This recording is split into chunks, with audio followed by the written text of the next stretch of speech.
harus lihat tugas-tugas perkembangan, ya.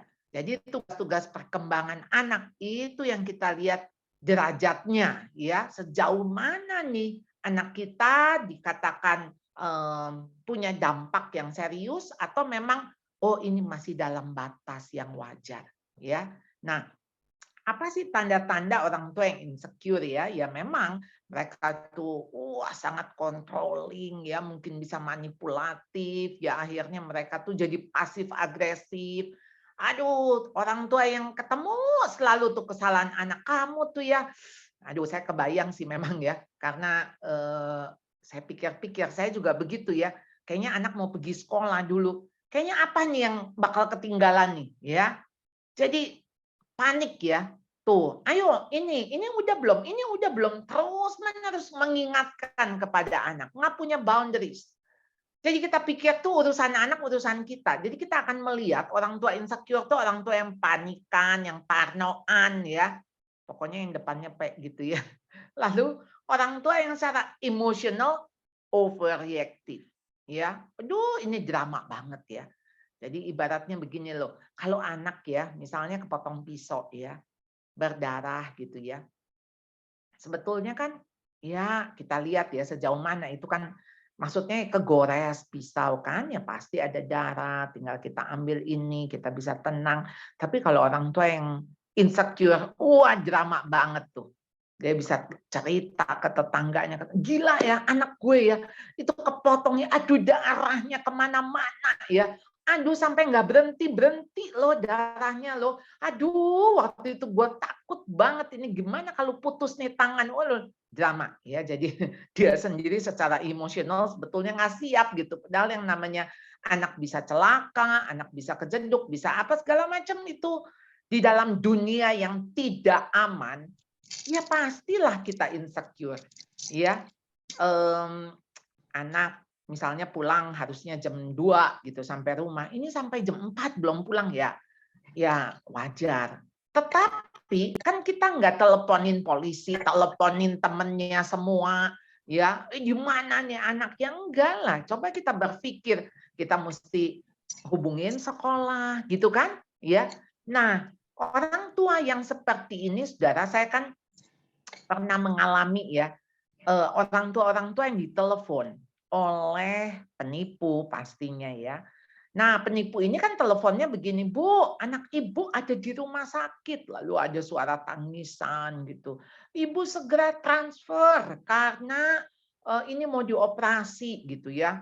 "Transfer DP-nya dulu, ini kalau enggak selamat." Orang tua yang insecure pasti langsung transfer tanpa ngecek dulu. Lalu setelah dia transfer, dia nyalahin apa? Sekolah. Ini sih sekolah sih, bagaimana dia bisa tahu nomor telepon saya, bagaimana dia bisa itu di sekolah. Bahkan orang tua murid aja tanya nomor handphonenya orang tua, itu kami nggak kasih. Karena bagi kami data itu data pribadi. Jadi silakan aja menghubungi orang tuanya itu untuk tanya berapa nomor teleponnya. Lebih-lebih lagi ketika ada orang yang menelpon. Nah, soal kebocoran itu sekarang banyak macam, saya aja banyak dihubungi atau, "Bu, ini saya ini," mengakulah teman saya gitu, "lagi sempet nggak? Lagi kalau nggak sibuk gue pengen nawarin nih mobil." Saya karena sekali saudara saya suami saya yang ingetin, "Itu nggak mungkin ya, nggak mungkin ada mobil dijual murah, emas dijual murah, nggak mungkin." Sesuatu yang kita harus secara rasio, kita mesti memfilter ya. Jadi ayo dong, insecure itu tuh serius loh. Karena akan kemana-mana dampaknya. Jadi bukan hanya sekedar diri kita saja yang berimpact. Nah, saudara saya ingat ya, ini soal psikososial Erik Erikson. Ini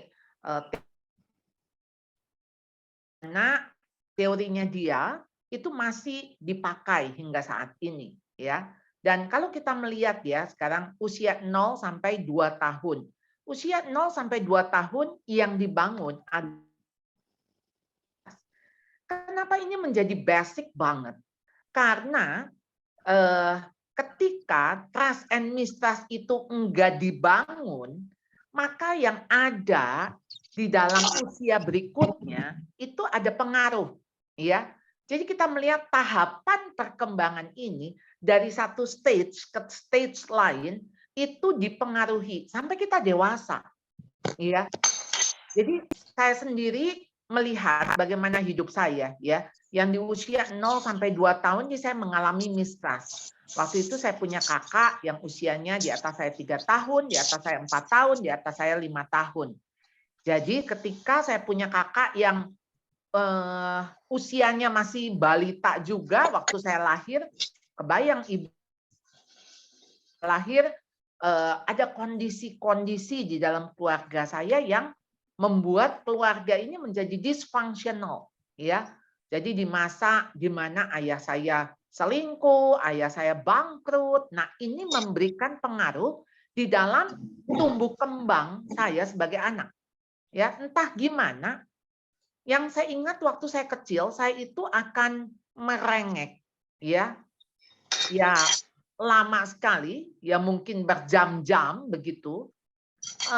Karena saya ingat saya sampai ketiduran. Nah, itu saya ingat sampai ketiduran, nanti kalau udah ketiduran saya bangun, saya masih ingat, tadi ngapain ya? Oh, nangis, saya bisa lanjutin nangisnya. Pokoknya saya tumbuh menjadi anak menyebalkan. Tapi sekarang saya baru mengerti, oh itu loh, ternyata ketika trust itu nggak dibangun. Saya tanya sama mama saya, "Ma, sayang nggak?" Dijawab sama mama saya, "Sayang." Tapi saya terus-menerus bertanya. Nah, ketika saya terus-menerus bertanya, "Ma, sayang nggak? Ma, sayang nggak?" Ya mama saya jengkel lah, 10 kali, 100 kali mungkin ditanya. Sampai ketika saya merengek gitu, "Mas sayang enggak, Mas sayang enggak." Mama saya tuh cabein saya, ya. Jadi ketika saya dicabein, yang artinya itu menjadi penegasan, peneguhan bahwa saya nggak disayang. Jadi akan berbeda dengan ketika mama saya mengatakan sayang.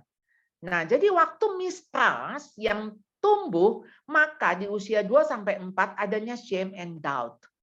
Ragu-ragu, saya nggak menjadi anak yang percaya diri, saya menjadi anak yang, eee, seperti musuh, karena saya tuh dari kecil dikatakan jutek.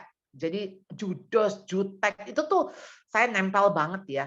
Karena mungkin ya penuh dengan amarah, ya. Jadi mungkin segala sesuatu saya akan marah. Nah, saya akan tumbuh menjadi 6 tahun yang guilt. Ya, saya nggak berani untuk melakukan sesuatu karena saya gampang sekali rasa salah. Ya karena juga disalah-salahin juga ya. Tuh kan gitu ya. Tuh kan judes kan, memang kan, nggak sopan kan sama orang dan sebagainya. Akhirnya tumbuh di usia 6 sampai 12 menjadi anak yang inferior. Ya. Jadi Anda ngelihat tuh ya, kalau udah inferior akhirnya di waktu masa remaja, role confusion. Saya tumbuh besar SMP, SMA ada di dalam sekolah putri semua, ya, perempuan semua. Dan di situ, eee, ya bisa bayangkan lah ya kalau, anak cewek jago olahraga misalnya. Wah itu pasti akan dielu-elukan ya, karena kita nggak ada tokoh laki-lakinya nih selain guru. Lalu kemudian kalau kita bisa memimpin, kalau kita bisa kayak berani gitu ya, itu kayak dianggap hebat gitu ya. Jadi waktu itu saya inget banget di usia saya SMP, ya, saya tuh bergaul dengan teman-teman yang quote unquote macho gitu ya. Jadi kemudian, kami tuh sekolah kami tuh, apa namanya, berseberangan dengan pasar baru gitu, dan ada satu toko tuh, toko itu tuh toko perlengkapan baju, sepatu, semuanya cowok. Dan saya punya teman, teman yang tomboy gitu ya, dan dia tuh bajunya tuh cuman kemeja, t-shirt gitu ya, lalu celana panjang. Saya tuh bisa ikut-ikutan. Jadi saya tuh punya rok cuman 2, warna merah sama biru dan coklat, itu saya inget banget. Atasnya tuh kemeja, ya. Itu bayangkan, itu identitas yang saya bangun. Saya pakai rok karena waktu itu saya, aktif juga di gereja dan saya tahu waktu itu zamannya saya tuh maksudnya kita nggak biasalah pakai celana panjang. Jadi saya harus punya rok itu. Tapi saya bukan pakai blus. Saya nggak boro-boro ya pakai kembang-kembang ya. Jadi saya punya kemeja, ya bisa dibayangkan coba. Jadi saya pakai kemeja yang garis-garis coklat, lalu bawahnya rok, kalau enggak kemeja kotak-kotak biru, bawahnya rok. Ya ampun. untung Tuhan menyelamatkan saya gitu ya. Ada pria yang mencintai saya dan saya menikah gitu ya. Jadi di dalam konteks Anda melihat nggak ada kaitan di dalam perkembangan ya perkembangan ini yang berakhir gitu ya, maksudnya akan terus begitu ke usia dewasa. Ya, jadi jangan heran juga kalau sekarang saya sensitif sekali dengan trust issue. Jadi ketika saya mempercayai orang, kemudian orang itu kayak seperti betrayal begitu ya, atau aduh kok seperti ngomong di belakang atau sesuatu yang tersembunyi, wah buat saya itu jadi big issue. Nah, ini pengaruh yang ada di dalam konteks masa kecil kita, ya. Jadi kalau Anda mempelajari ini, Anda bisa aware gitu loh. Aware terhadap diri dan terhadap anak. Jadi apa sih yang jadi kebutuhan anak kita? Anak kita tuh butuh trust. Dia butuh trust dengan kita, ya. Jadi bagaimana dia bisa membangun trust kalau pengasuhnya tiap 3 bulan ganti, ya. Ini caregiversnya ganti, ya, si mbak atau babysitter. Gimana dia bisa trust, ya? Bayangkan dia trust dengan orang asing di rumah. Kita pikir orang ini bisa kita percaya, ternyata orang ini nggak bisa kita percaya. Lawang kita aja nggak bisa percaya, tapi dia melakukan sesuatu terhadap anak kita. Saya terus-menerus mengatakan ya kepada orang tua muda ya, mamut-mamut ya, atau pamut ya, pasmut, pasangan muda, ayo dong, ini anak Anda justru dia perlu sekali dasar di usia-usia ini. Kita boleh tinggalin deh waktu dia remaja, apalagi dewasa ya, silahkan Anda berkarir ya. Tapi alasannya, ya Bu, siapa yang mau kita gitu ya. Makanya kita harus pikirkan, karir itu nggak selalu harus di kantor, harus suatu yang berjenjang gitu ya, jenjang karir. Tapi sesuatu yang ayo kita pikirkan, karena kita tuh punya potensi, banyak sekali potensi dalam diri kita yang bisa kita kembangkan, ya. Jadi di sini trust dibangun sehingga anak menunjukkan ada otonomi, ya, ketika dia memang mau melakukan sesuatu kan anak usia 2 sampai 4 bilang, "Sini aku bisa." Ya, aku mau gitu dia pasang kancingnya, tapi memang lama. Dia pakai sepatu, dia coba-coba, memang lama, enggak apa-apa. Jadi kita jangan bilang, "Tuh kan kamu nggak bisa," gitu ya. Lalu ketika anak melakukan inisiatif, namanya juga inisiatif, ini berhubungan dengan motif. Dia mau melakukan sesuatu, ada direction, ada purpose, ya. Tapi begitu dia gagal, begitu dia salah, saudara boleh nggak melihat ini sebagai proses? Saya ingat banget ya, ada seorang ayah, dia cerita dengan saya. Dia bilang, saya pulang sore-sore, saya capek, saya langsung duduk di sofa. Anak saya ini ngasih saya air minum. Saya udah lihat nih, dia ngambilin gelas, lalu dia isi air. Nah, rupanya airnya kepenuhan. Nah, waktu air kepenuhan tuh dia jalan, tumpah. Nah, waktu tumpah, anak ini ya gemeter lah, kemudian gelasnya jatuh. Langsung apa yang dikatakan oleh ayah ini, dia bentak. Dia bilang, "Ngapain ambilin air? Tuh kan jadi tumpah, ya jadi berantakan." Lalu kemudian anak ini sambil nangis dia bilang gini, "Aku mau ambilin air buat papa. Aku lihat papa capek, mungkin haus, aku mau ambilin minum." Wah, langsung hatinya tertemplak. Dia bisa melihat bagaimana anak ini sebetulnya mengasihi dia, sayang sama dia. Harusnya kita itu lebih sayang orang daripada barang gitu ya. Itu kan barang ya, mau air, mau gelas. Tapi kenapa yang langsung kita salahkan itu adalah si anak, ya. Nah, nggak heran saudara ya kalau inisiatif ini nggak berkembang, ya yang ada adalah guilt. Selalu kita rasa bersalah, ya. Dan kita nggak berani melakukan sesuatu. Ini kita lihat ya pada orang-orang dewasa ya. Kenapa kamu nggak ini? Nanti takut marahin, ya nanti kan saya mana tahu ini gitu ya. Kita melihat orang tuh kayak inisiatifnya tuh nggak ada. Kenapa dia menjadi orang seperti itu gitu ya? Ya iya karena di usia ini nggak berkembang. Dia menjadi takut. Bisa kebayang nggak saudara ya, kalau misalnya saudara dipanggil sama bos gitu ya, dipanggil, ya nggak biasa-biasanya gitu kan.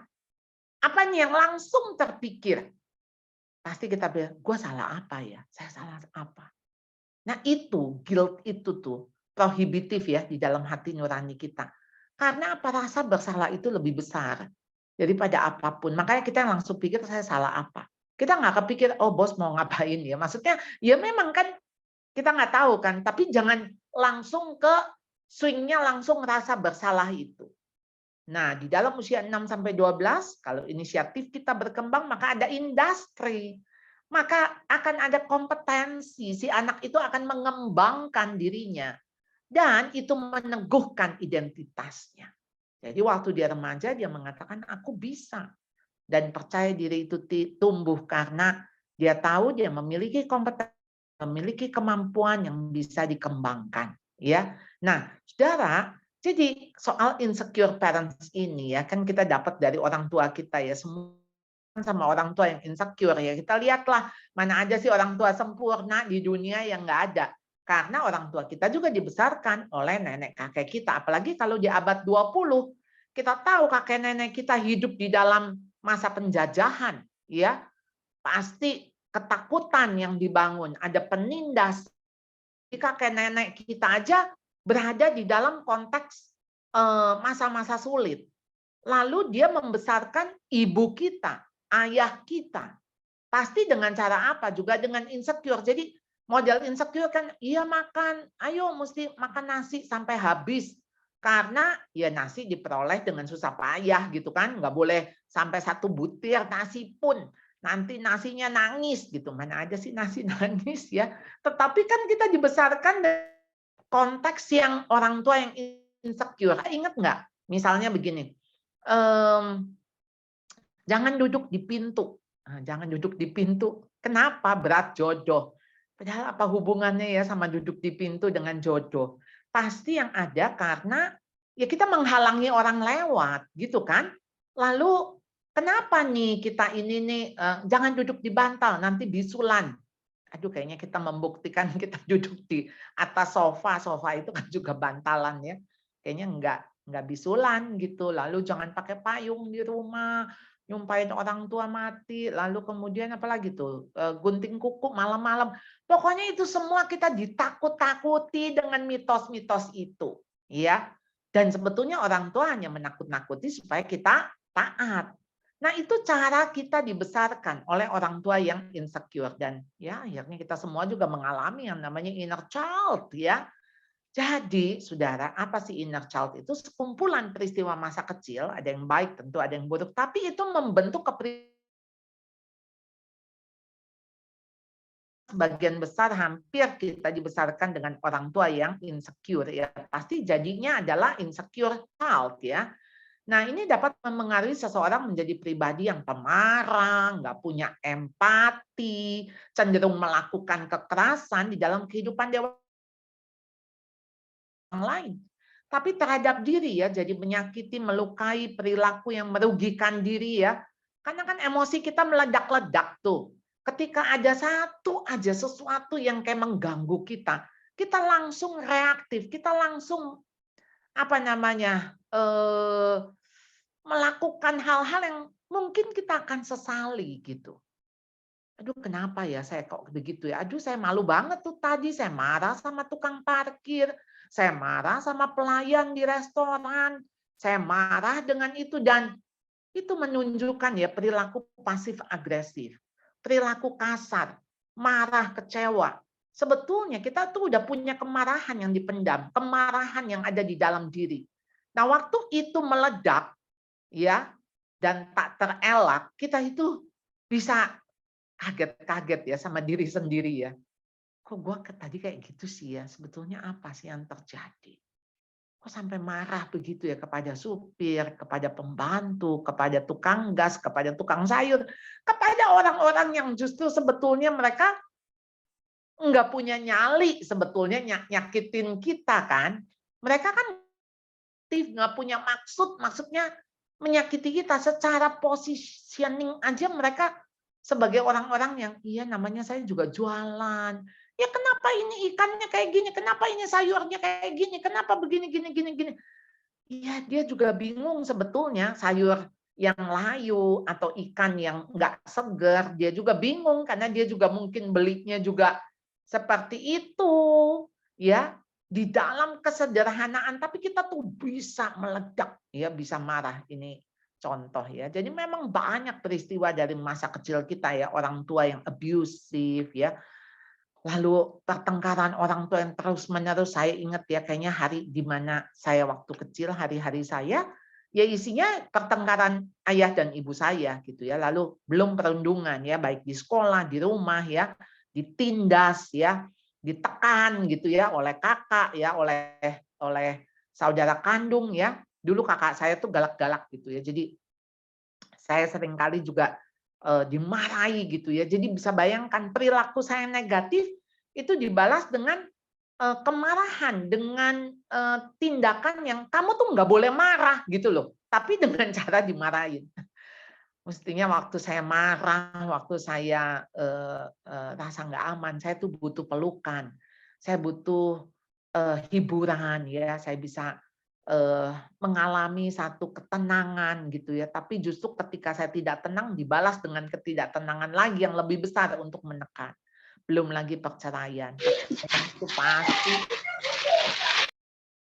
membuat luka ya, banyak kita ya yang punya pengalaman seperti itu.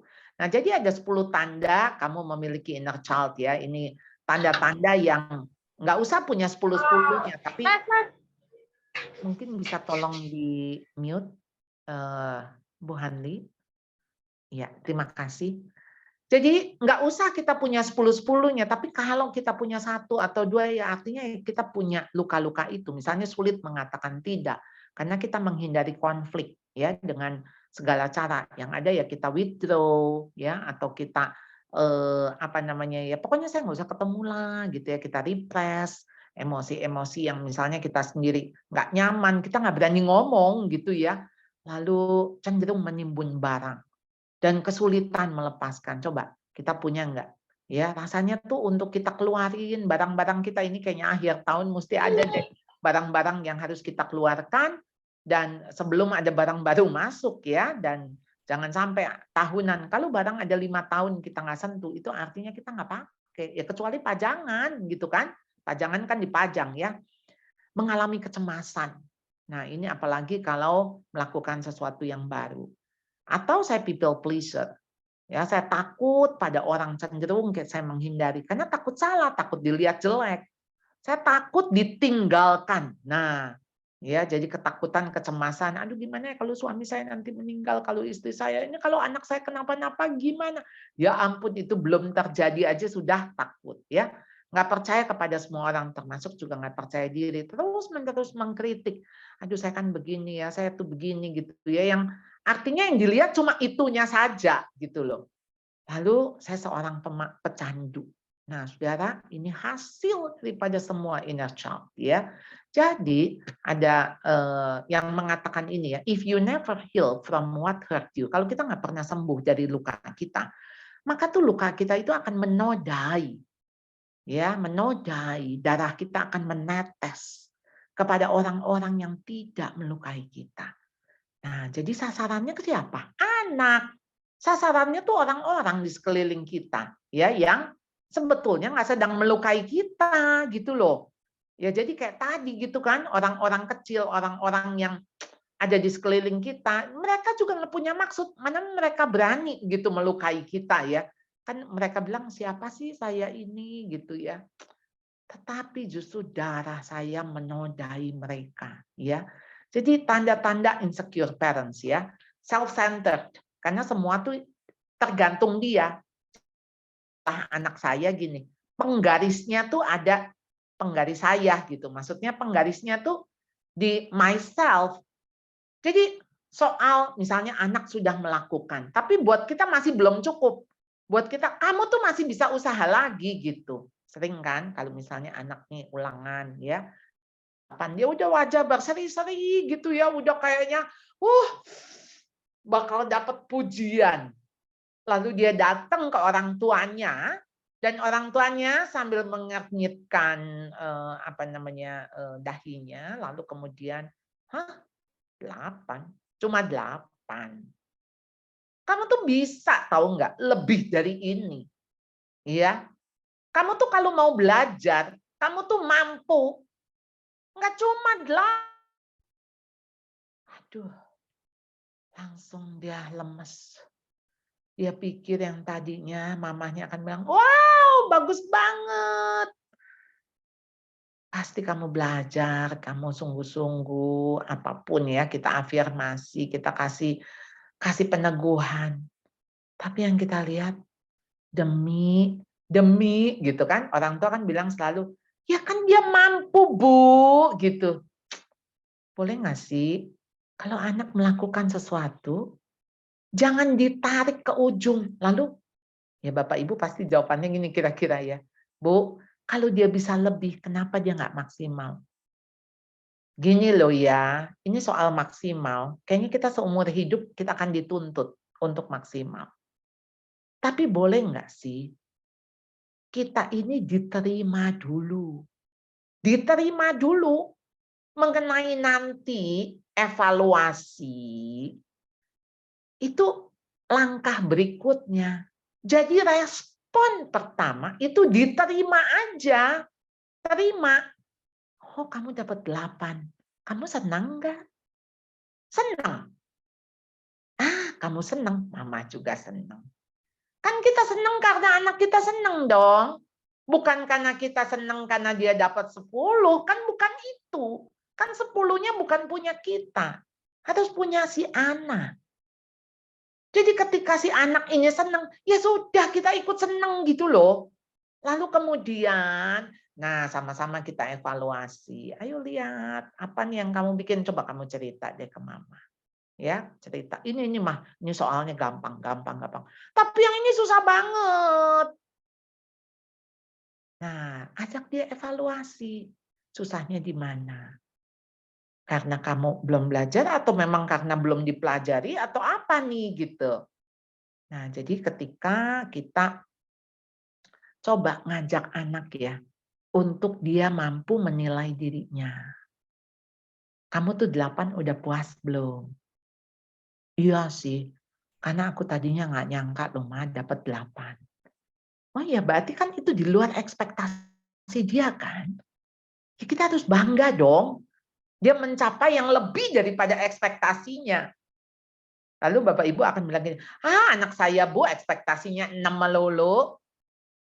Nah, itu tinggal didorong. Kalau kemarin kamu ekspektasinya 6, padahal kamu kan bisa lebih dari itu, buktinya 8.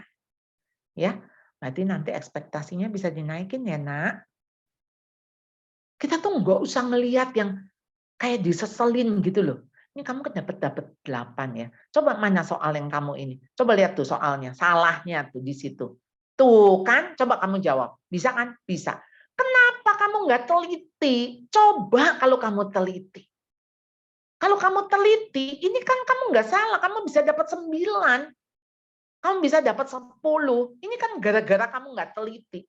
Ya ampun, yang di Zoom-nya itu, yang 2-nya itu, yang 8-nya itu nggak dilihat, seolah-olah terhapuskan. Kenapa sih ketidakpuasan ini Bapak Ibu tularkan kepada anak? Karena center itu bahaya. Dari self-centered tuh jangan dipikir, oh itu kan cuma orang yang berpusat kepada diri sendiri.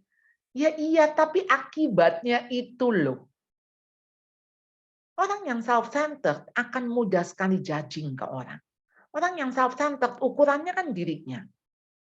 Akan mudah sekali iri kepada orang lain. Akan mudah sekali untuk self-pity, mengasihani diri. Wah, dari sini tuh turunannya banyak banget. Makanya orang cinta diri adalah orang yang egois. Dan ketika orang egois, ya mana dia bahagia? Nggak akan ada orang egois bahagia. Wong yang dilihat cuma dirinya kok. Orang bahagia itu kalau dia mampu membahagiakan orang lain, membuat orang lain senang. Nah, Akibatnya saudara, ini yang insecure parent juga dia kaku. Dia tuh rasa dirinya dia yang paling benar kan, karena kan dia ukurannya dirinya.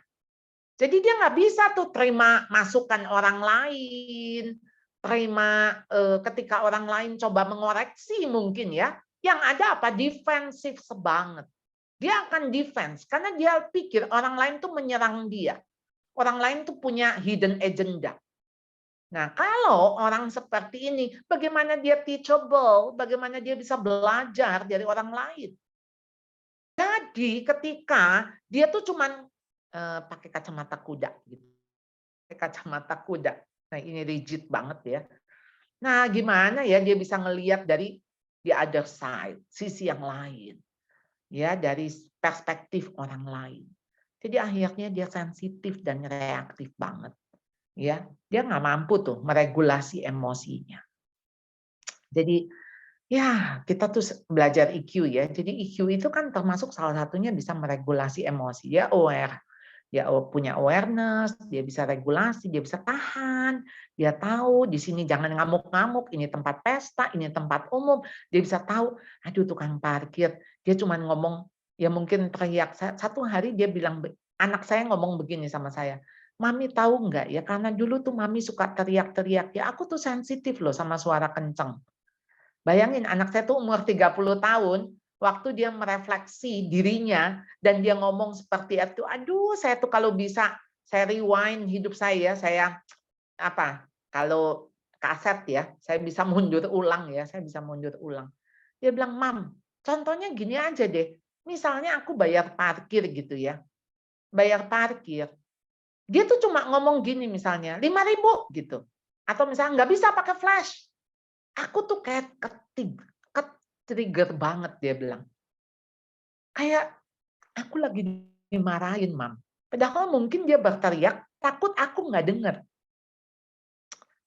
Saya waktu mendengar itu ya saya nangis sih. Ya kan anak saya bilang, aduh Mam, banyak tuh hal-hal di masa lalu aku bla bla bla bla bla.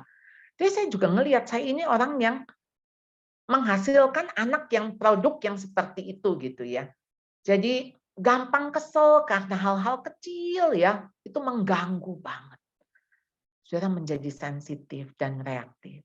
Saudara takut emosi. Saudara nggak siap tuh dengan ekspresi emosi anak. Saudara nggak siap punya anak yang punya apa ya, sisi emosinya juga sebetulnya kan itu dari kita ya, dari orang tua. Tapi kita, kenapa sih kamu marah-marah? Aduh, kenapa sih kamu begini aja kamu nggak tenang? Aduh, kamu tuh ya gini aja, ayo dong. Kamu ini gitu ya. Kita tuh nggak siap. Jadi gampang sekali emosi kita terkuras dan kita jadi ekstrim. Jadi kita bisa ngontrol anak itu atau sebaliknya justru kita cuek. Kita abaikan. Wow, ini orang tua insecure bukan orang tua secure nih waktu saudara mengabaikan karena saudara seperti mengatakan saya nggak sanggup. Ya.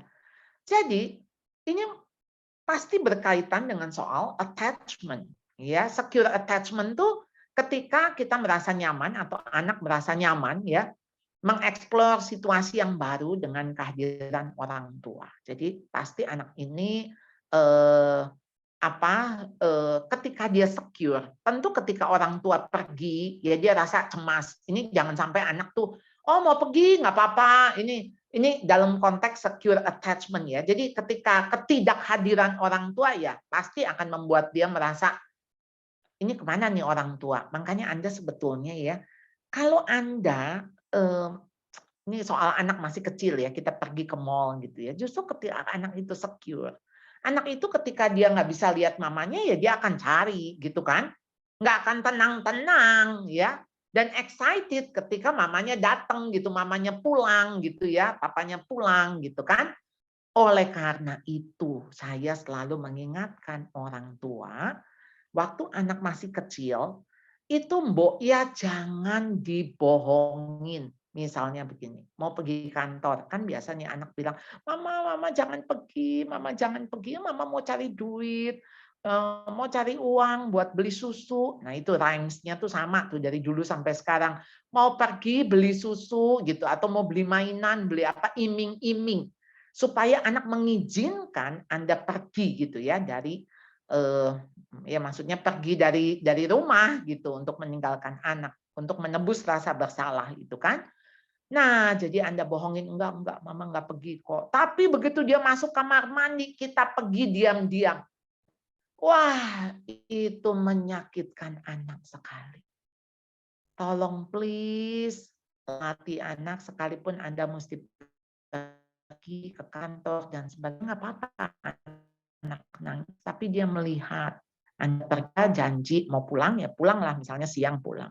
Dan tunjukkan. Mungkin awal-awal anak menangis berjam-jam, tapi itu nggak apa-apa dan itu lebih baik daripada dibohongin. Atau dia dibohongin, dia udah nggak trust lagi ya. Jadi ini insecure attachment, justru cling to parent. Ya, waduh clingy banget ya, itu kalau bisa digantungin tuh orang tua. Upset or indifferent while gone and returning. Kecewa untuk orang tua pergi, ini justru antara upset sama anxiety jadi beda, saudara. Anxiety yang wajar ya. Lalu upset atau justru ya cuek banget dah, kalau mamanya pulang juga dicuekin ya.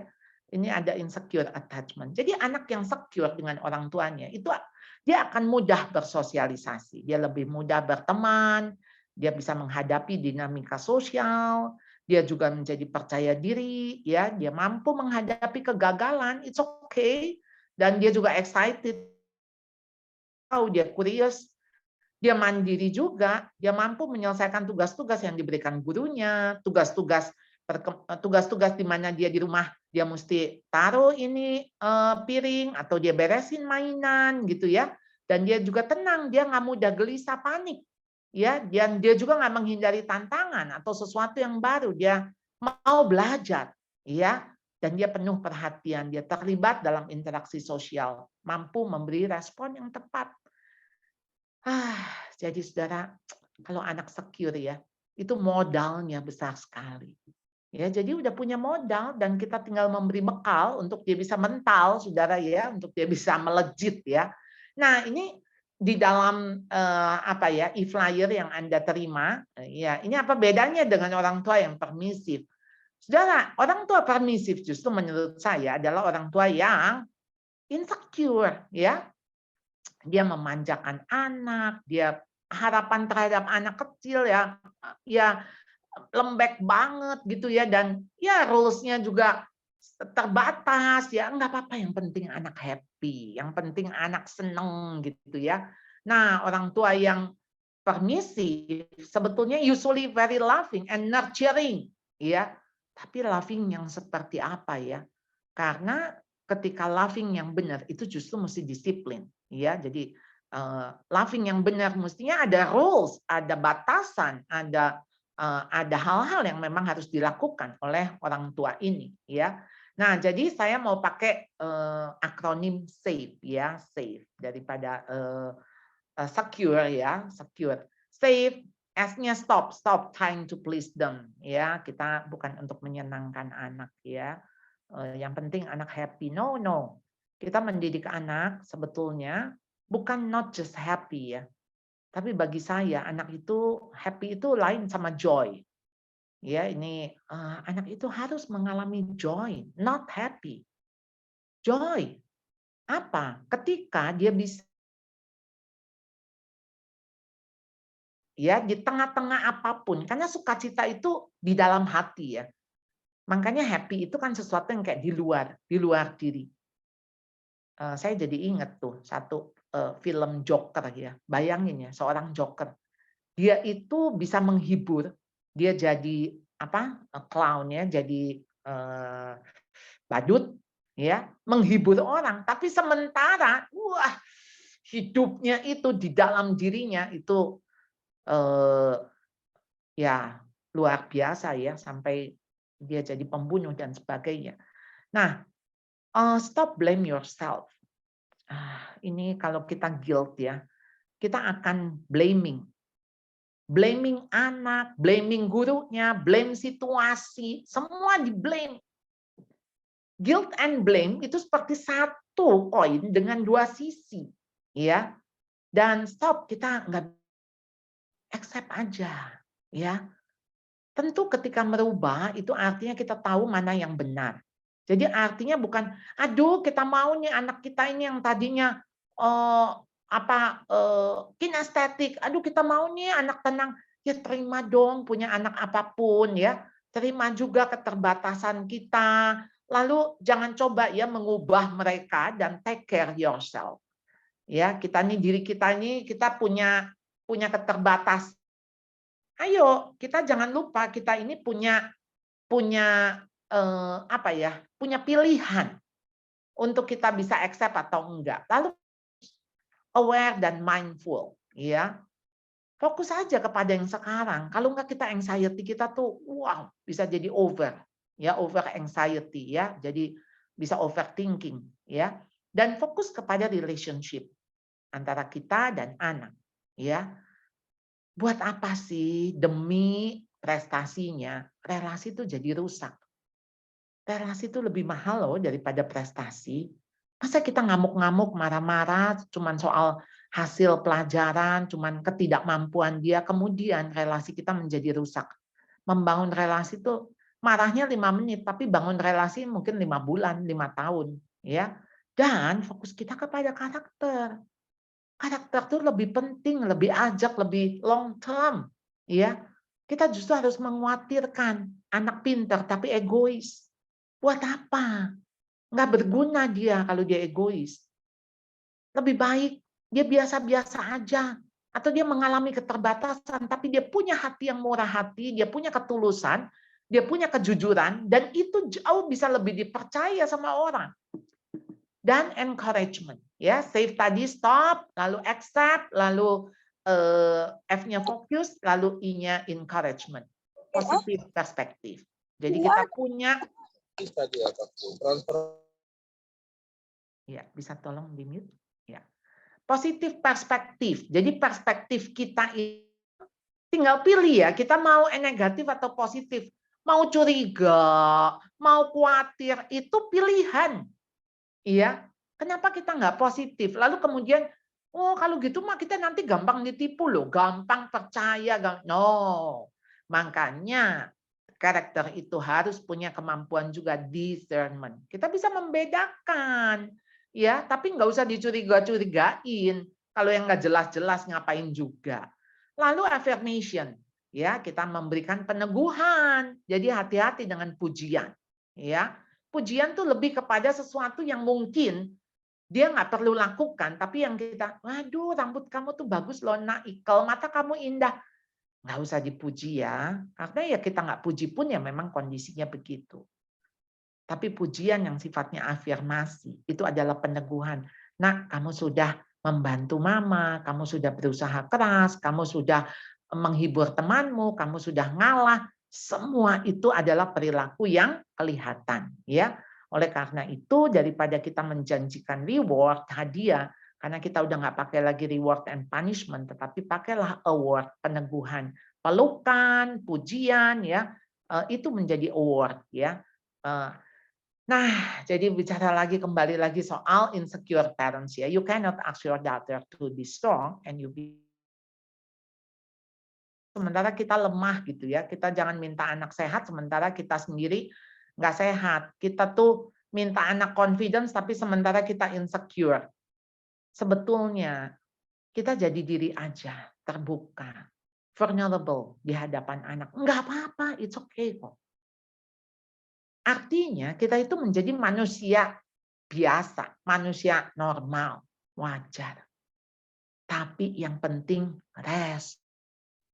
Waktu kita weak, waktu kita insecure, itu respon kita yang penting, ya. Jadi unstable and dysfunctional homes are offshoots of narcissist parents ruling them. Hati-hati nih, ketidakstabilan, tidak berfungsinya. Kita nih, peran kita di rumah sebagai orang tua.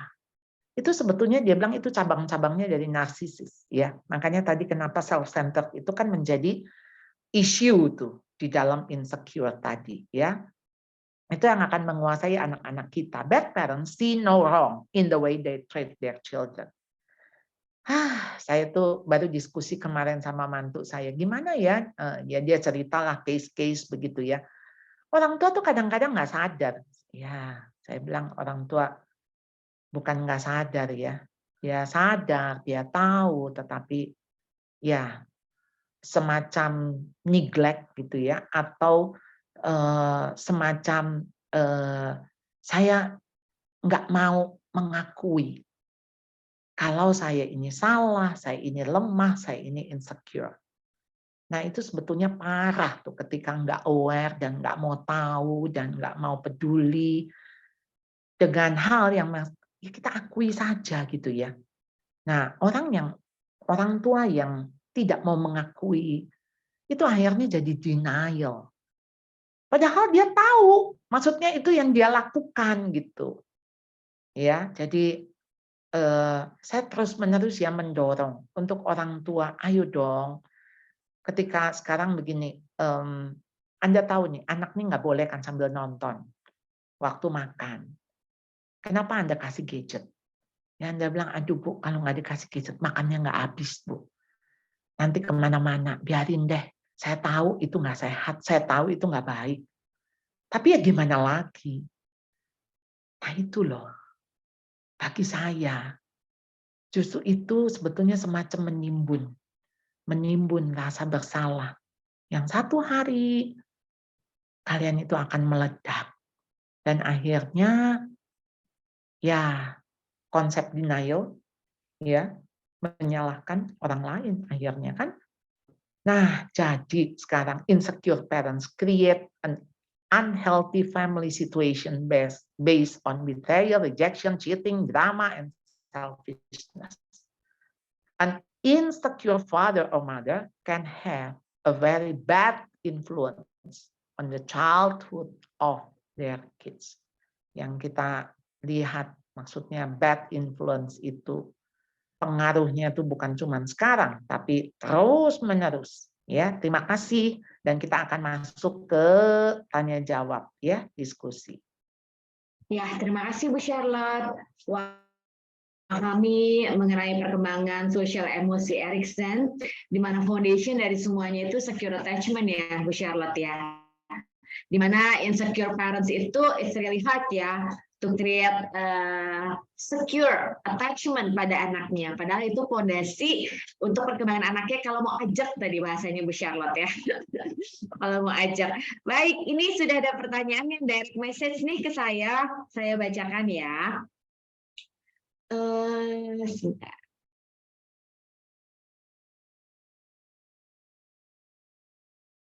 Oh, mana ya? Kok nggak ketemu? Halo, saya mungkin karena direct message saya tidak bacakan namanya, tidak apa-apa ya. Saya belum menikah, tapi saya mendidik dua keponakan perempuan saya di rumah. Dengan kondisi orang tua si anak tidak begitu peduli sama anaknya. Apa yang perlu saya lakukan untuk kedua orang tua anak ini ya, biar dia bisa paham dan aware sama anak-anaknya ini. Sedangkan orang tua ini tipe yang lumayan nuntut anak kudu pinter, tapi mereka nggak peduli atau mau ngajarin anaknya kalau udah pulang kerja. Aku lagi galau banget, Hik, soalnya kesian banget kalau cuma aku as antinya yang cuma care, padahal anak ini butuh sosok orang tua yang care juga. Antinya lagi menangis. Silakan Bu Charlotte, satu pertanyaan langsung dijawab, satu pertanyaan langsung jawab aja ya. Ya, oke. Terima kasih ya, punya anti yang peduli sekali sama keponakan.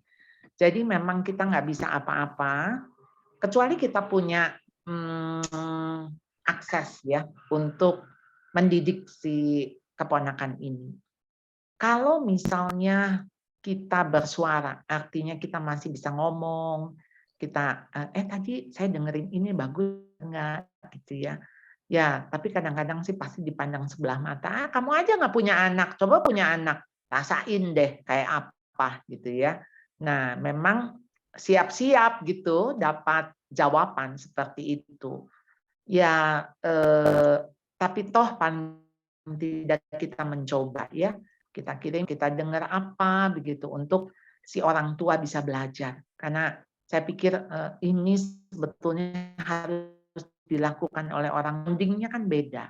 Orang tua sama anak sama adik. Biar gimana pun waktu kita bisa mendidik dia, kecuali kita diberi akses yang maksudnya memang kita bisa leluasa ya.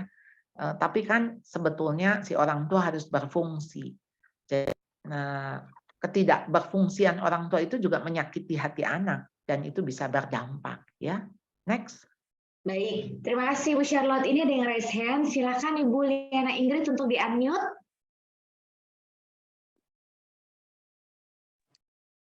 Selamat siang Ibu Carlo, selamat siang Ci Hanli, selamat siang saudaraku semua. Selamat siang Ibu. Terima kasih sekali puji Tuhan saya boleh hadir dan kasih Bu Hiro Kohiro di Palembang. Terima kasih.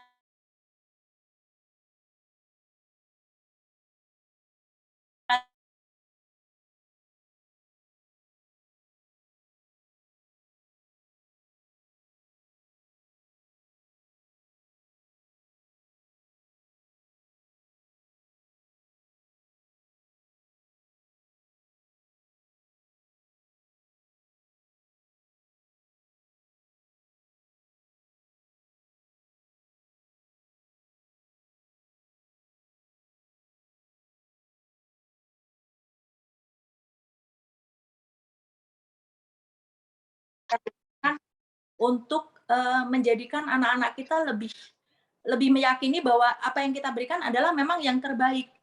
Nah, mungkin sebuah sharing, tapi saya tetap minta peneguhan dari Ibu Carlot, bagaimana trik kita untuk menjawab juga kegelisahan dari banyak orang tua yang sekarang merasa generasi M dan Z sekarang adalah generasi yang sangat jago di IT, sehingga kadang-kadang gue kan jago mang gini, udah ngapain sih mama dengan hal-hal yang dulu yang kuno gitu ngasih tahu saya nggak perlu. Nah seperti ini saya mohon bimbingan, mohon penerangan. Terima kasih. Terima kasih Bu. Ya, silakan Ibu Charlotte. Ya, terima kasih. Ini pertanyaan yang umum sekali. Jadi bagaimana kita memutus rantai itu? Karena kan ketika kita dididik oleh orang tua yang seperti itu, paling enggak kita tuh ngalamin kita jadi anak.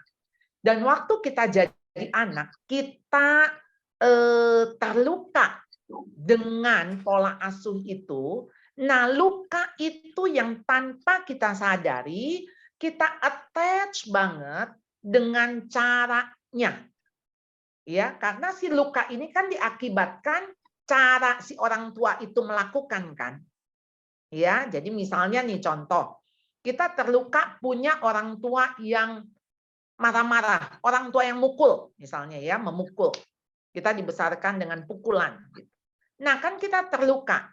Nah, waktu kita besar, kita punya anak, kita tuh kepikir gini, gua kalau jadi orang tua, gua nggak mau pukul, gua mau sayangin tuh anak, gitu ya. Itu kan cita-cita. Tapi kenyataannya, justru pada waktu si anak kita, dia ngambek, dia berulah gitu ya, apa yang kita lakukan? Persis seperti orang tua kita dulu. Kenapa? Karena luka itu masih ada. Jadi dari mana nih kita melepas? Bayangin, ada di memori kan. Memori kita nempel banget tuh waktu dipukul pakai kemoceng, pakai sapu lidi, pakai apa, sendal jepit, pokoknya apa semua gambaran itu kan nempel. Nggak bisa kita lupakan. Caranya bagaimana? Nggak ada cara lain. Kita menerima dan mengampuni. Kita mengatakan, ya dulu orang tua nggak ikut parenting, dia nggak ngerti cara itu melukai, karena dulu juga dipukul sama si emak, si engkong, ya. Lalu bagaimana dia dibesarkan, ya itu yang dia pikir, cara itu yang dia pikir benar, ya. Sekarang kan kita belajar parenting, kita belajar teori, kita belajar ada cara yang lebih efektif, kita belajar sekarang lebih mengenal anak. Nah, dibarengi dengan itu, saya yakin terjadi perubahan yang signifikan. Tapi hati itu tuh nggak boleh tertambat di masa lalu. Karena kalau tertambat di masa lalu, dulu orang tua gue juga begitu kok. Dulu juga mama begitu, dulu juga. Ya artinya sakit hati itu masih dipendam. Nah ketika sakit hati dipendam, kan emosi kita kan jadi negatif kan. Nah, emosi itu yang tanpa sadar, itu yang ada di bawah kesadaran kita, yang waktu sewaktu-waktu kita dihadapi dengan tekanan, dengan kondisi-kondisi yang membuat kita lepas kontrol, itu yang akan keluar jadinya. Lalu akhirnya kita jadi persis sama seperti orang yang kita benci. Makanya kenapa benci dan cinta itu menjadi sehelai dibatasi hanya sehelai kain tipis, ya. Itu kira-kira Bu Liana Ingrid. Iya, terima kasih Bu Charlotte. Saya mau sharing sedikit Bu Charlotte pengalaman saya sebagai praktisi psikolog ya, mungkin juga sebagai teman, dan mungkin nanti Ibu bisa explore dari dua kisah saya ini ya Bu. Bicara mengenai insecure parents, seringkali saya perhatikan proyeksi. Jadi bagaimana insecurity tadi seperti yang Bu Charlotte sampaikan terproyeksi pada anaknya gitu ya. Jadi misalnya saya menemukan beberapa anak di ruang konseling saya nih Ibu dan juga teman-teman semuanya, baru kejadiannya kemarin, di mana orang tuanya itu senang sekali gitu ya, senang sekali memposting anaknya di sosial media, sementara anaknya sudah remaja dan anaknya nggak suka diposting gitu ya oleh orang tuanya gitu. Tapi orang tuanya senang banget gitu. Dan terus kemudian juga yang diposting itu misalnya kehebatan anaknya. Nah, ada juga saya beberapa justru mendengar dari anak bahwa ketika orang tua memposting dirinya anaknya di sosial media tanpa izin, pertama mereka nggak suka. Kedua itu jadi kayak beban buat dia gitu Bu Charlotte, karena yang ditampilin yang baik-baik gitu dari dirinya, justru itu menjadi beban buat anaknya. Nah, bagaimana Bu Charlotte mungkin bisa menanggapi ini hanya beberapa kisah yang saya sampaikan. Pasti juga teman-teman pernah mengalami ini, punya teman seperti ini, atau mungkin dirinya ya mengalami seperti ini.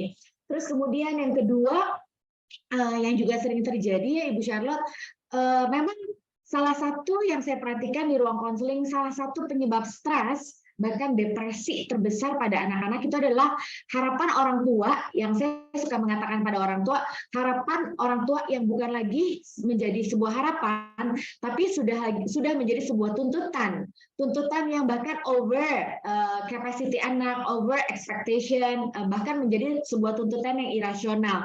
Nah, mungkin Bu Charlotte bisa menanggapi nih, karena ini banyak banget nih Bu Charlotte terjadi. Iya, Andi. Iya, ini pasti memang karena dari orang tua yang insecure. Ya, jadi ketika dia posting keberhasilan anak, itu kan untuk dapat pengakuan. Oh, anak kamu hebat ya. Aduh, senang sekali. Dan ya harus kita akui, ketika anak itu menjadi trofinya orang tua. Ya, jadi kebanggaan.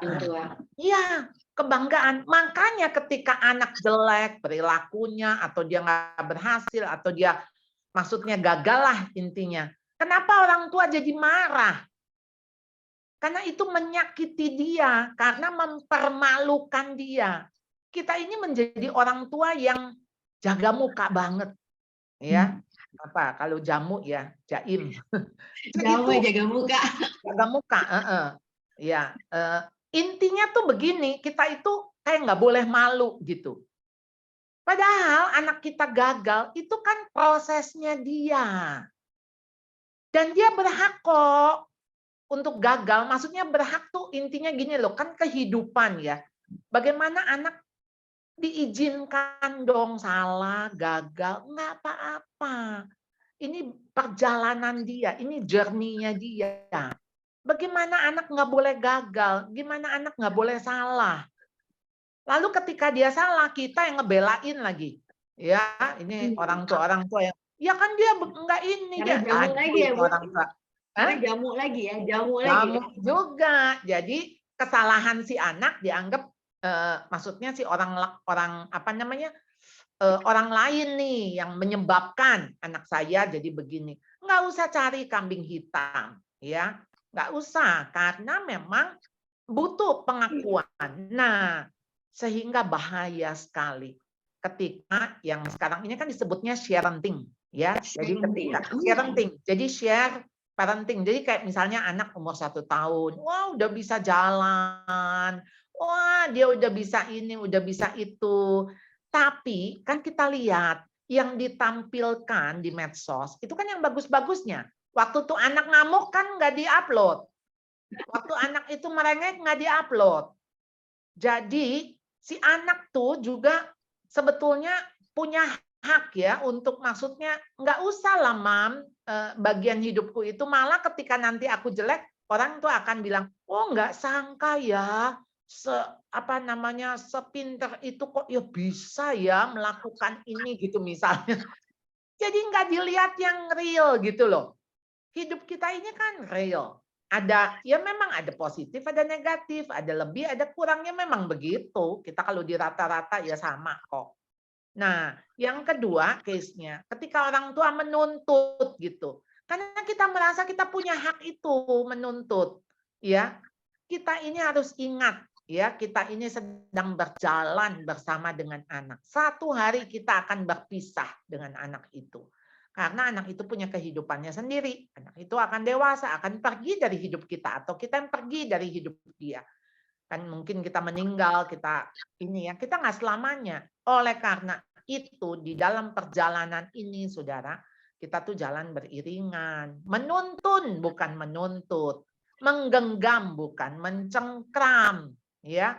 Sehingga ketika kita jalan beriringan, kita sedang mengiring dia, ya, bukan menggiring ya. Tapi artinya kita itu berdampingan, ya, bukan sedang menyeret. Please, dia punya kehidupan. Jangan kita menyisakan luka-luka kita atau menularkan luka-luka kita untuk mewarnai hidup dia. Ya, makanya kenapa di dalam parenting saya harus cerita tentang kegagalan saya supaya Bapak Ibu nggak usah mengulang bab kegagalan saya. Jadi kalau nggak usah di-repeat gitu ya, nggak usah diulang. Ayo please, ayo ini jadi warning gitu. Ya, bayarannya mahal dan ya artinya kita ini harus mau belajar, mau terbuka, mau berubah. Itu aja sih pesan saya, Anli. Ya, terima kasih. Ini saya highlight yang menurut saya penting ya. Jadi karena insecure orang tua terproyeksi kepada anak menjadi terusnya orang tua dan anak harus menjadi anak harus selalu tampil expected gitu ya, harus tampil benar baik karena untuk jadi jamunya orang tua ya. Jadi ketika anak as a human being melakukan sesuatu yang unexpected, bahkan ketika dia melakukan sesuatu mengalami kegagalan, padahal itu sebenarnya human being, journey human being anak-anak kita. Tapi karena insecure orang tua bisa menjadi marah banget. Karena trofinya tidak lagi trofi yang sempurna gitu ya. Trofinya ada cacatnya atau nggak lagi gold tapi udah jadi perunggu. Wah, luar biasa. Bu, ini saya men-summary beberapa pertanyaan yang intinya sama. Bagaimana menyembuhkan inner child yang udah terlanjur, orang tua yang insecure akhirnya udah terlanjur ya, membuat anak jadi terluka, atau kita sebagai anak yang punya wounded inner child, insecure, bagaimana menyembuhkan itu. Banyak banget pertanyaan yang direct message ke saya berhubungan dengan itu. Lalu Ibu juga ada pertanyaan yang mungkin di luar itu yang berhubungan dengan introvert. Ibu Hanli mau tanya untuk mengatasi anak yang introvert bagaimana, sementara anak saya ini usia preteen 11 tahun, jadi lebih banyak saya yang ngatur, pada akhirnya tidak sesuai ekspektasi dan membuat saya jadi sering marah-marah. Mungkin mirip tadi ya. Lalu ini ada how to be a good enough parents, how to instill you are enough ke anak. Itu Bu. Iya. Ini saya rangkum ya, karena kan kita harus berakhir di 10:30 ya. Nah, jadi begini. Kalau kita tahu ya, kita ini punya luka-luka ya. Luka-luka itu kan nggak bisa sembuh dengan sendirinya. Kalau kita bisa self-counseling, it's okay. Tapi kalau nggak bisa, Anda harus cari mentor, konselor, whatever. Ya, untuk bisa proses penyembuhan itu. Luka itu mesti disembuhkan, luka nggak boleh dipelihara. Luka nggak boleh, maksudnya gini loh, ya udah emang saya terluka, mau apa? Gitu. Loh ya nggak bisa, ayo, Anda itu mesti sembuh. Kan kita pergilah ke dokter, kita pergilah ke rumah sakit, kita pergilah kemana untuk kita tahu bahwa saya harus sembuh. Saya harus sembuh. Nah, proses sembuh, kapan sembuhnya itu nanti lagi. Udah pokoknya I will, ya, to be healed. Saya mau disembuhkan. Nah, kalau udah ada, niat begitu, saya yakin kok Tuhan juga buka jalan ya. Jadi Hanli juga punya sahabat orang tua anak ya, SOA ya. Ada konselor. Jadi silahkan untuk bisa tanya apa nih saya mesti diterapi dan sebagainya, dibantu untuk bisa mengenal diri. Nah, kalau punya anak introvert, artinya begini, kan Anda kenal dia introvert. Apa yang perlu didukung, apa yang perlu dibantu, apa yang perlu, sehingga tuh penerimaan itu penting sekali, acceptance terhadap si anak. Kalau kita punya ekspektasi, ya dia kalau introvert dia mesti belajar dong, dia mesti begini dong, itu namanya Anda nggak accept. Dan kita itu hanya mementingkan ekspektasi kita, yang kembali lagi soal jamu. Jadi kita pikir tuh anak itu ada untuk kita. Please deh, anak itu ada untuk dirinya sebagaimana Tuhan ciptain, dan memang keberadaan dia bukan untuk kita. Untuk hidupnya, dan hidupnya itu yang dimana Tuhan ciptakan dia, Tuhan tempatkan dia, titipkan kita di dalam keluarga kita seperti ini, untuk dididik, untuk dibesarkan. Dan kembali lagi tujuan hidup anak ini bukan untuk kita loh, untuk Sang Penciptanya. Nah, jadi ketika sekarang nih orang tua nih, gimana kita untuk bisa menjadi being enough bagi anak kita? Vulnerable aja. Ya. Kan kita nih orang tua yang rapuh, yang rentan. Ya. Dan ketika kita bisa jujur sama anak, ketika kita terbuka jadi apa adanya, itu justru membuat anak kita firm. Ya. Justru membuat anak kita secure. Ya. Kenapa? Justru di tengah kalau kita nih jadi firm, maksudnya kitanya yang nggak boleh lemah, nggak boleh ini, orang tua mesti bagus, mesti sempurna. Kita itu nggak boleh dilihat oleh orang jelek gitu ya. Ya justru maaf ya, justru di dalamnya mah hancur lebur berantakan. Udah mendingan juga luarnya aja yang lembek, dalamnya strong, gitu kan? Ya, justru yang penting dalamnya, bukan kalau luar mah orang ngelihat kita ya memang bisa menangis, bisa sedih, bisa apa nggak apa-apa. Justru di dalam itu yang strong kita berarti accept. Kita berdamai dengan diri kita, ya, karena itu yang paling penting, ya, kita bisa menerima diri. Oke, itu saja, Bu. Luar biasa. Mari kita kasih reaction kita untuk Bu Charlotte. Pastinya tidak akan pernah ada waktu cukup nih kalau udah mendengarkan Bu Charlotte ya, karena selalu menarik untuk didengarkan dan cerita-ceritanya juga sangat praktikal ya, sangat realistis seperti itu. Nah, apa yang bisa saya highlight bahwa orang tua itu adalah manusia. Dan tidak ada yang sempurna, tidak ada orang tua yang sempurna. Jadi tidak ada orang tua juga yang tidak mengalami insecure ya, karena we are just human being. So be a genuine parents. Ketika kita orang tua terbuka, punya self awareness, punya kerendahan hati ya, dan kita genuine terhadap diri kita sebagai orang tua ya, terhadap perasaan kita. Itu justru akan membuat anak yang secure seperti itu, dan anak yang secure akan tumbuh menjadi anak yang kajet kalau bahasanya Bu Charlotte. Nah, dan terakhir juga tadi anak bukan ada untuk menjadi jamunya orang tua ya, tapi anak ada karena untuk menjadi dirinya sendiri. Orang tua adalah perpanjangan tangan Tuhan yang dipercayakan untuk mendidik, membesarkan, mengasuh anak agar mereka dapat tumbuh untuk hidupnya sendiri, untuk menjadi dirinya sendiri, bukan trofi orang tuanya atau apapun orang tuanya.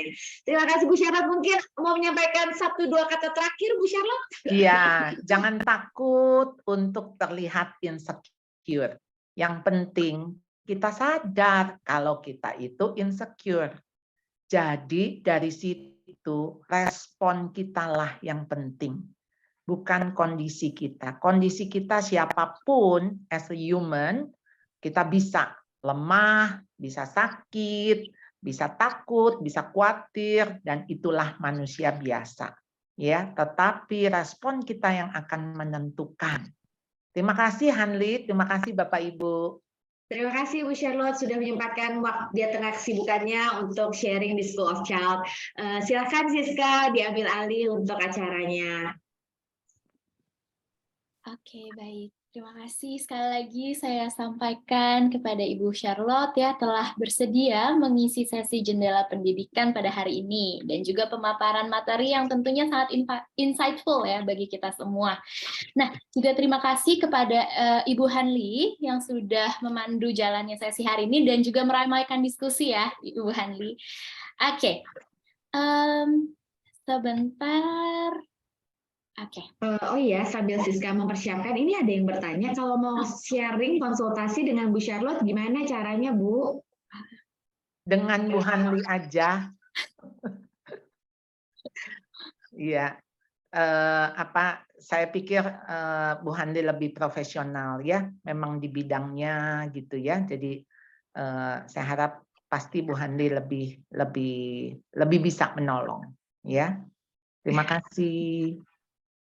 Terima kasih. Silakan Siska. Oke, baik. Jadi bagaimana Bapak Ibu rekan semuanya hari ini mendapatkan sesuatu pencerahan mungkin ya, insight dan juga kesan ya. Boleh sekali lagi sharing ke kami ya dengan share story di media sosial Anda, lalu bisa tag kami di Instagram ya @schoolofchild yang ada di tengah ya. Jangan lupa juga untuk follow account Instagram kami @schoolofchild untuk terus update nih mengenai acara kami selanjutnya, juga konten-konten edukasi parenting yang bisa Anda dapatkan. Nah, juga sebarkan keberadaan kami sesi jendela pendidikan dan juga sekolah School of Child. Mungkin ada yang membutuhkan sekolah yang sesuai dengan karakteristik kami. Jika ada yang ingin ditanyakan atau didiskusikan terkait konsultasi pendidikan anak Bapak dan Ibu dan school visit, tentunya silakan menghubungi nomor kontak yang ada yang sudah tertera di layar Bapak Ibu semua. Ya, kami dengan senang hati membalas dan membantu Anda. Sebelum berpisah, ya saya ingatkan untuk jangan melewatkan sesi jendela pendidikan berikutnya ya. Pantau media sosial kami untuk informasi-informasi selanjutnya.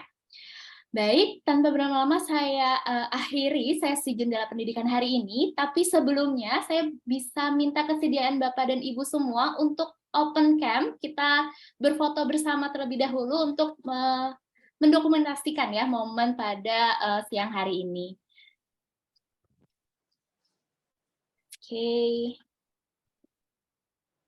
Oke, terima kasih. Kita mulai ya dari slide pertama. Boleh senyumnya, 1, 2, 3. Oke, saya pindah ke slide kedua. 1, 2, 3. Oke, saya pindah ke slide ketiga maksudnya saat ini. Oke, 1, 2, 3. Oke, baik. Terima kasih Bapak Ibu semua, Ibu Charlotte terima kasih, Ibu Hanli, Bapak Ibu semua, juga tim SOC yang bergabung hari ini. Sampai jumpa di sesi jendela pendidikan berikutnya. Terima kasih Bu Charlotte semuanya. Bye-bye. Terima kasih. Terima kasih Bu Charlotte, Cik Hani, thank you, Siska. Thank you Mbak Siska. Ternyata masih muda banget ya Siska, kayak anakku namanya. Iya Ibu Liana, great sama-sama. Kalau pas aku di Jakarta lagi, aku kan di Bintaro. Alam Sutra aku sering ke Alam Sutra juga. Dekat berarti ya Ibu ya. Nah, bisa kan main nanti someday lah mau konsultasi